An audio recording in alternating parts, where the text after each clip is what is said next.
Более 70% населения Якутии довольны работой учреждений дошкольного образования. Такие данные сегодня озвучили в Якутске во время подведения итогов года дошкольного образования.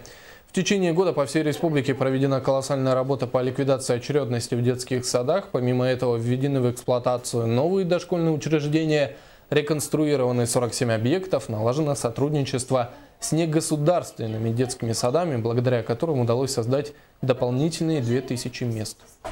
Якутия воспринимается в России как передовой регион с точки зрения внедрения инноваций, развития, решения задач. Например, те темпы и введение новых мест, и развитие дошкольного образования, которые вы демонстрируете, они вряд ли кто-то может еще им похвастаться в России. Поэтому впечатление, как реально работающий регион и показывающий результаты, на которые надо равняться. Прежде всего, у других регионов, мало у каких регионов такие же были проблемы изначально, на старте. Да? А Якутия является регионом, в котором потребность очень большая была на входе в год. Да? Но мало кто с этой же проблемой, аналогичной, пошел таким же темпом.